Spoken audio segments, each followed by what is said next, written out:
So big pass லைவ்ல வந்து பாத்தீங்கன்னா முத்துக்குமார் ஒரு பக்கம் ஜாக்லினுக்கு ஆதரவா பல விஷயங்கள் பத்தி பேசுறாரு. அது மட்டும் இல்லாம மஞ்சுரியை பத்தி நான் பேசினதுக்கான காரணம் என்னன்ற கிளாரிபிகேஷன், அப்புறம் ஜெஃப்ரியை பத்தி இம்ப்ரெஸ் ஆயிட்டேன், அந்த அளவு ஜெஃப்ரியோட பெர்ஃபார்மன்ஸ் இருக்குன்ற மாதிரி ஜெஃப்ரியை பத்தி சில விஷயங்கள்.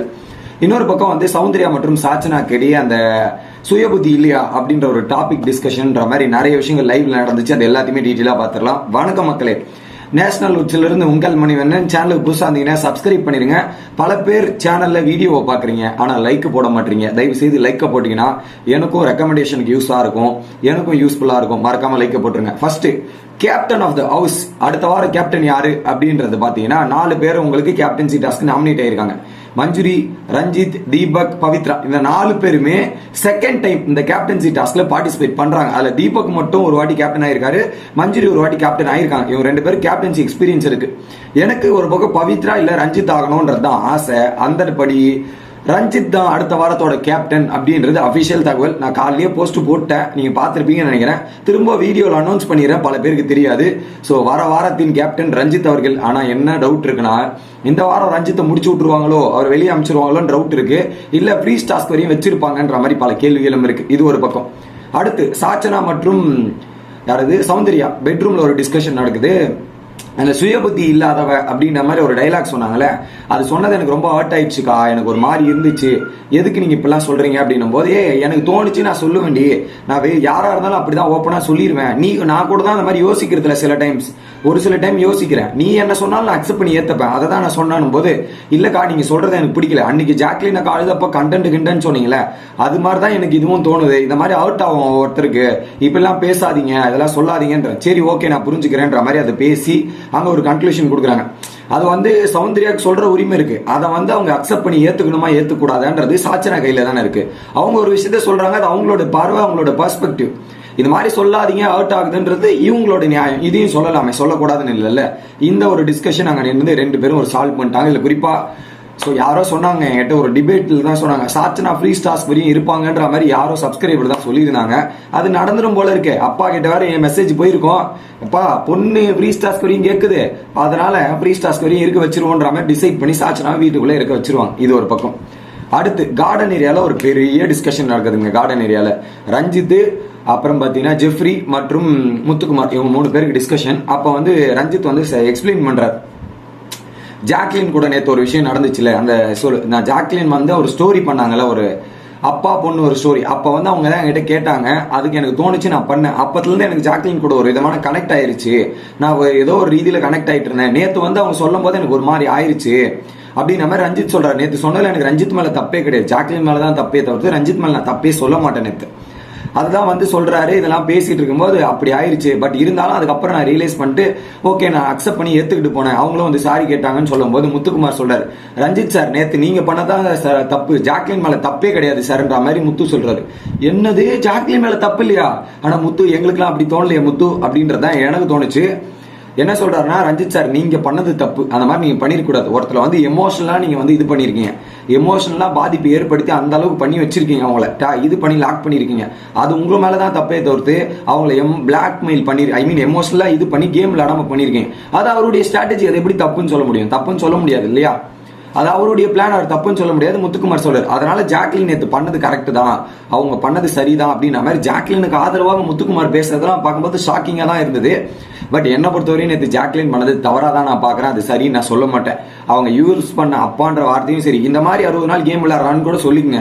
அது வந்து டபுள் த சைடு போற மாதிரி இருக்கு அந்த ப்ரொஜெக்ஷனே. ஓகே, அப்பான்ற வார்த்தை 2 சைடு போற மாதிரி, இதர் பாசிட்டிவ் ஆர் நெகட்டிவ் போற மாதிரி. எனக்கு அந்த வார்த்தையை பயன்படுத்தி இருக்க வேண்டாம், கேமா பார்த்துட்டு போங்கன்றதுதான் பாயிண்டே தவிர்த்து அதுக்குள்ள ஒரு டிபேட் ஆகி அந்த டிபேட் இவ்வளவு பெருசாகி இது நல்லதுக்கு இல்லைன்னு நான் நினைக்கிறேன். இது ஒரு பக்கம். அடுத்து முத்துக்குமார் என்ன சொல்றாரு அப்படின்றது பாத்தீங்கன்னா, மஞ்சுரி ஏன் தெரியுமா நான் இப்படி சொன்னேன் இன்னைக்கு வந்து, இது வந்து கேம்ல கணக்கு இல்ல, வெளியே நடக்கிறதான கணக்கு.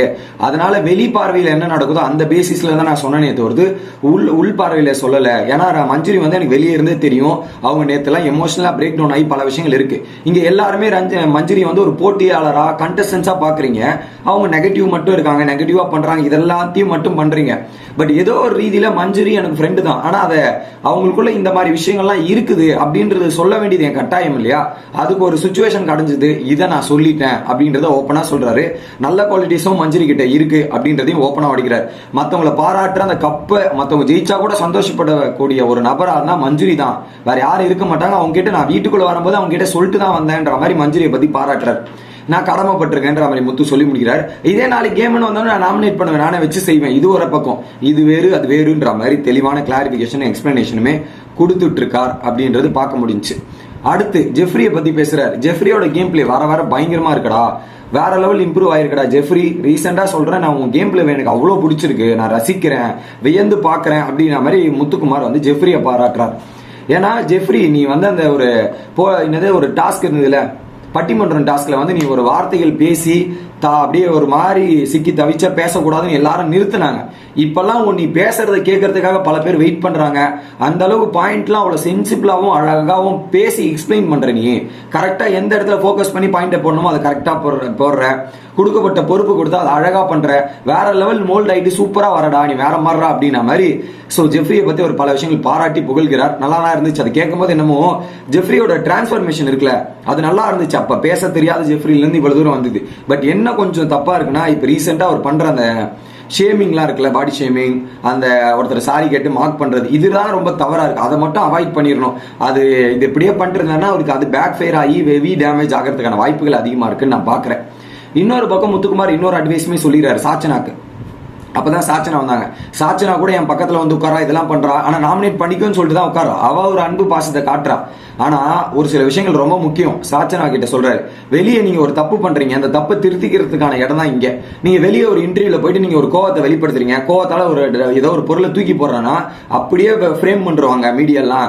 சோ இந்த இன்டர்வியூல தூக்கி அடித்த சாச்சனா அப்படின்ற மாதிரி அதை ஃப்ரேம் பண்ணிட்டாங்கன்னா அதை நம்ம சரி பண்றதுக்கே டைம் எடுக்கும். ஆனா இங்க அப்படி கிடையாது. அதை நம்ம மாத்திக்கிட்டு போனா நம்ம லைஃபுக்கு தான் பிளஸ்ன்ற மாதிரி சாச்சனாக்கு அப்படியே மூக்கு உடைச்சிட்டாரு தான் நினைக்கிறேன். ஏன்னா சாச்சனா பாட்டில தூக்கி போட்டாங்கல்ல, அது எந்த ரீதியில கன்வே பண்ணணுமோ அதை அழகா சாச்சனா கன்வே பண்ணிட்டாரு. இப்ப நீ இந்த மாதிரி ஒரு இன்டர்வியூல போய் ஒரு கொஸ்டின் கேட்கறான், அப்படி ஒரு பொருளை தூக்கி அடிச்சா சும்மா இருப்பானா? அதை வந்து ஹெட்லைனா மாத்தி நியூஸ் போட்டுருவான், ஃப்ரேம் பண்ணி விட்டுருவான். இதே அந்த இடத்துல நீ பொறுமையா நீ ஆன்சர் பண்ணினா, பொறுமையா பதில் சொன்னா எப்படி இருக்கும் அப்படின்ற மாதிரி சாச்சனாவை போட்டு முடிச்சாரா சாச்சனா. இப்ப நான் கம்முன்னு வந்து தானே உட்கார்ந்தேன், என்ன முத்து என்ன வச்சு செய்யறன்ற மாதிரி சாச்சனாவோட மைண்ட் வைஸ். இன்னொரு பக்கம் ஜெஃப்ரிக்கு வந்து ஒரு சில விஷயங்கள் சொல்றாரு அட்வைஸா. நீ வந்து என்டர்டைன்மெண்ட்லாம் ஒரு பக்கம் வச்சுக்கோ, உன்னோட கரியர்ன்றது ஒரு பக்கம் வச்சுக்கணும். ரெண்டுத்தையுமே ஈக்குவலா பேலன்ஸ் பண்ணி கத்துக்கணும். இப்ப வந்து உனக்கு இன்னும் 5 வருஷம் ஆகும் அதை எடுக்கிறதுக்கு, அதை பேலன்ஸ் பண்ணி அதை அடுத்த கட்டத்தை நீ நகர்ந்து போறதுக்கு ஒரு 5 வருஷத்துக்கு மேலேயாவது எடுக்கும். ஏன்னா நிறைய பேர் வந்து நல்ல டேலண்ட் இருக்கு, இதெல்லாம் இருக்கு, பட் அவங்க லேக் ஆகிறது என்னன்னா இது ரெண்டுத்தையுமே பிரிச்சு பார்க்க தெரியாம ரெண்டுத்திலயும் மூழ்கி போய் தான் பல விஷயங்களை தவற வர்றாங்க. ஸோ அதுல மட்டும் நீ விட்டுறாத, அதுல இருந்து நீ மீண்டு வந்து சில விஷயங்கள் இப்பெல்லாம் பண்ணு அப்படின்ற மாதிரி ஒரு advice. It will take some times, ஆனா நீ அதை கரெக்டா போக்கஸ் பண்ணினா செமையான வாய்ப்பு இருக்குடா ஜெஃப்ரி, நீ அடுத்த கட்டத்துக்கு போலான்ற மாதிரி ஒரு பக்கம் பாராட்டி புகழ்ந்து அவருடைய கருத்துக்கள் எல்லாத்தையுமே சொல்லி விட்டார் முத்துக்குமார் அப்படின்றது பார்க்க முடியுது. இதுதான் லைவ்ல நடந்த அப்டேட்ஸ். அடுத்து இன்னும் கொஞ்சம் விஷயங்கள்லாம் இருக்கு, அடுத்தடுத்த வீடியோல முழுசா எக்ஸ்பிளைன் பண்றேன் கைஸ். By by.